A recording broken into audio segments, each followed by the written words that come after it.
Okay, so we need to learn about dollar bills. Hella dollar bills, yo. Exactly. So, in order to learn about dollar bills, we will first start with simple interest. Okay? Yes. So, the way simple interest works is, oh, what the heck? Let me give you interest calculations first. So, the interest. PERT or something like that. That one's for later. This is dumber. Yeah, that's So, the first one. this is PRT. That's what I just said. You said an E, didn't you? No, I said PRT. Oh, I'm sorry. You're right. Which is, P stands for Principal.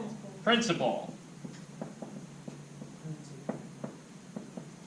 R stands for Rate. rate. The rate has to be a decimal. Meaning 5% doesn't go in as 5%, it goes in as 0.05. Cool? And T stands for 10. time.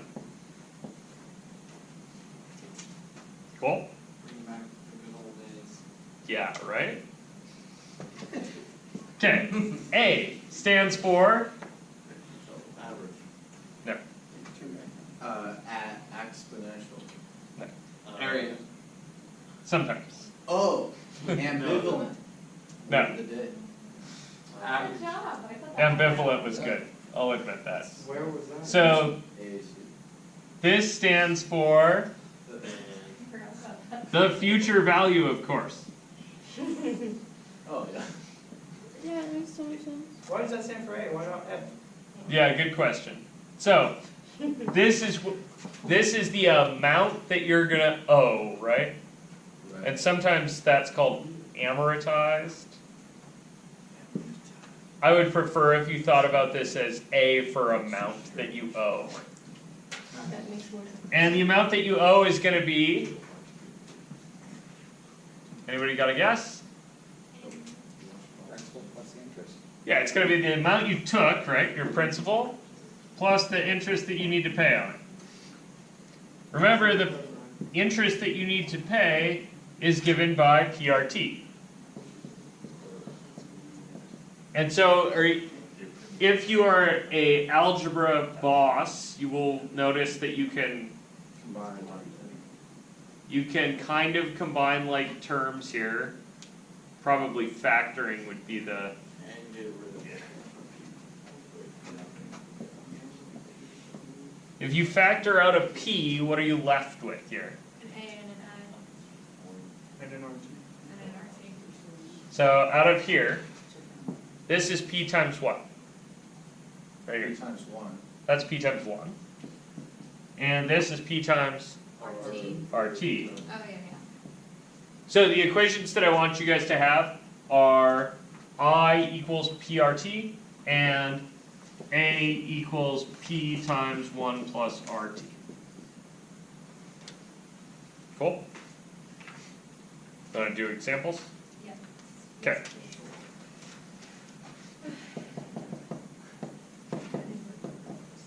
If you borrowed $10,000 at 9% per year for 5 years,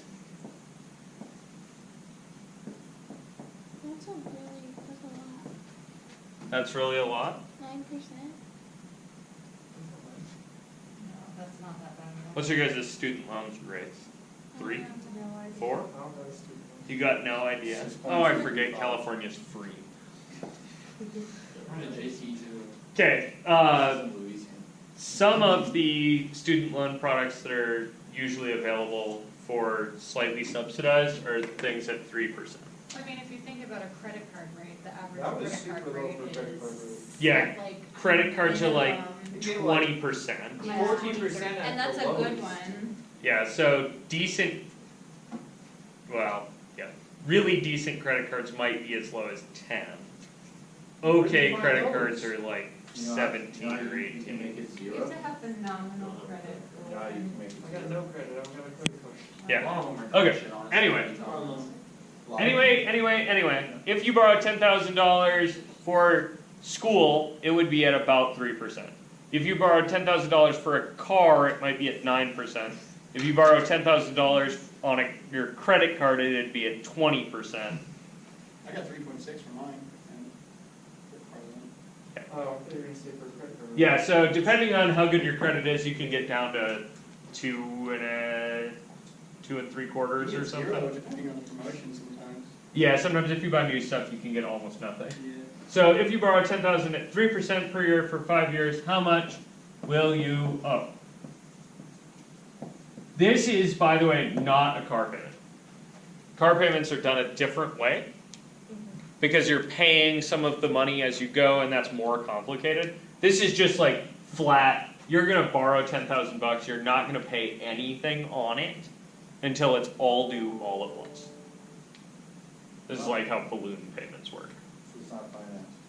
Yeah, so this would be if you borrowed this on a school loan, right? Those you don't actually have to start paying back until you're out of school. So if you borrow this and you're in school for 5 years not paying anything, what would your balance be at the end of those 5 years when you're ready to start paying? Those are interesting questions. So how do you figure this out? What do you do? And 1.03 Figure out your- 10,000? Okay, so The interest? yeah, I just kind of got to figure out what my bits are, right? So So 3%. what's your 10,000? Is that an amount, like an A afterwards, or a P? That's your That's a principal. That's the amount you borrowed, right? So that's your P? Kick ass. Okay? How about your 3%? Point 0.03. That's 0.03 and it's a rate.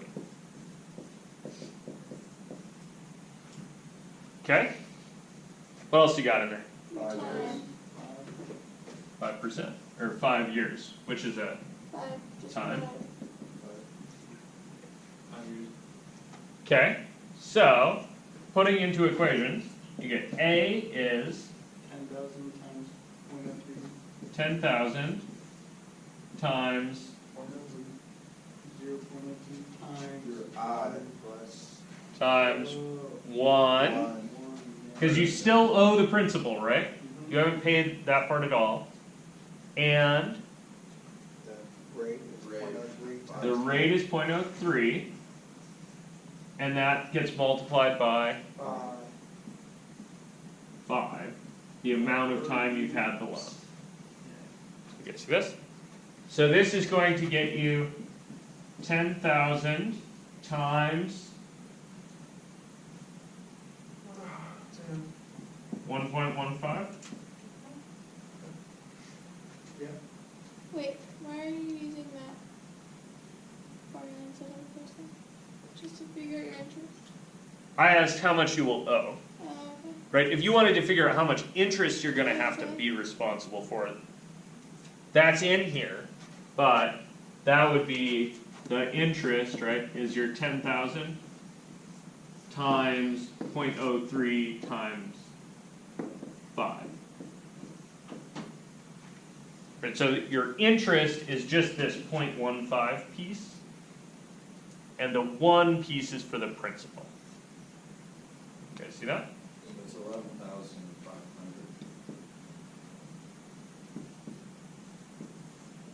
So if you were to divide 1.15 by 10,000, you can see how much money each year extra You're paying 1,500 extra you each pay. year. Okay, so this 1,500 is over the 5 years. Right. You guys see that?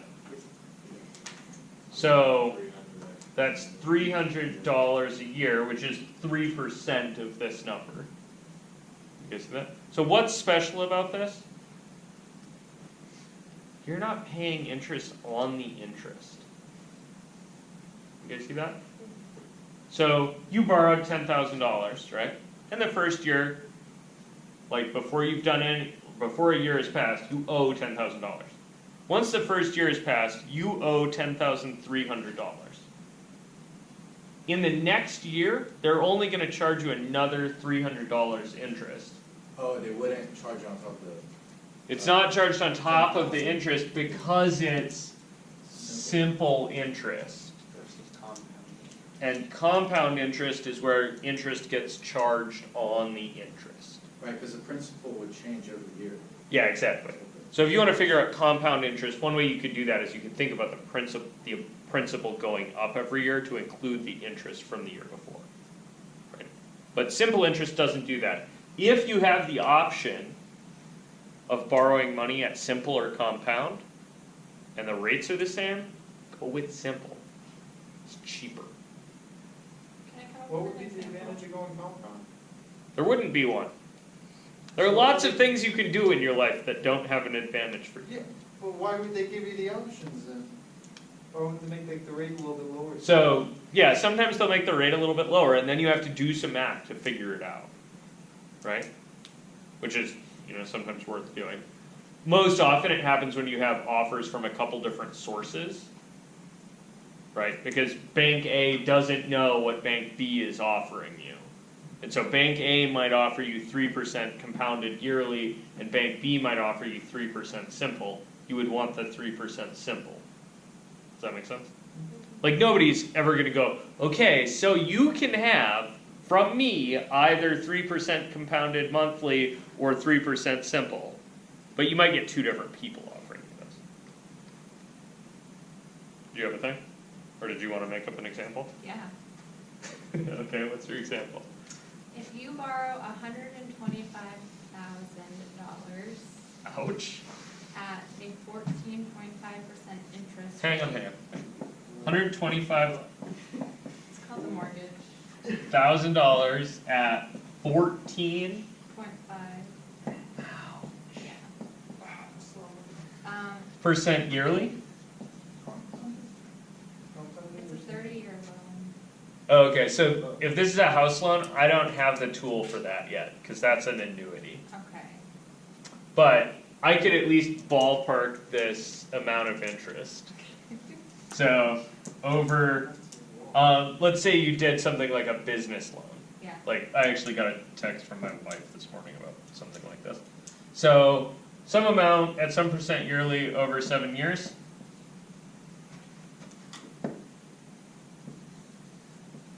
What do you owe?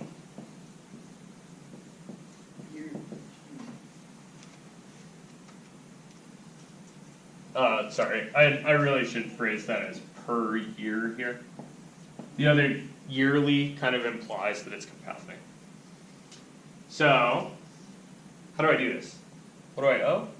125. So, 125. Principal. Yeah, so that's my P, right? So my amount I owe is 125. Actually, it's 185. It's not 125.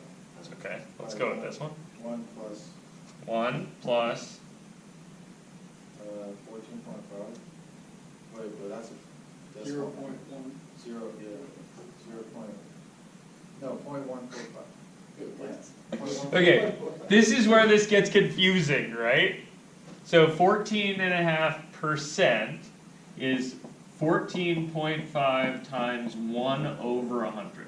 Yeah, so. Like you can literally just replace this symbol with this fraction. You just move the decimal. Okay? 2 times the left. Yeah, and you can always just move the decimal point 2 places to the left. Keep in mind, weird stuff is possible. Like if we have 14,000% interest, then moving a couple places to the left is going to feel a little funny. Does that make sense? So I get, as Arshia says, R is 0.145. So I got my 0.145 in for R, and then what's your T? 7 years. times 7. And remember, right, order matters. So when you punch these into your calculator, make sure you're doing the multiplication in the right spot. Don't do 1.145 times 7. That'll give you a number that's really, really big. It's 8.015. In here. Yeah. 7 times 0.14 is going to be about That's right. 1, right? So that, my guess is that this will be about 2. 1.015 plus 1 was 251, 2.015. So it's 2.015. Yeah. And I'm assuming that we're approximating. So multiplied by 125 is 251,875. So about $250,000. So the moral of this story should be: don't put $125,000 on your credit cards and then not pay it off. Right? And also, credit cards aren't nice enough to do simple interest. Credit cards compound monthly, so they would be worse than this by a lot. You know what doesn't? Blockchain algorithms. You can't borrow money on blockchain. You can borrow money on them. You can borrow money from people using blockchain. That's right. maybe. This is the future, But those people are still going to compound your interest. bro. Will they? All right. Any questions on this? Okay.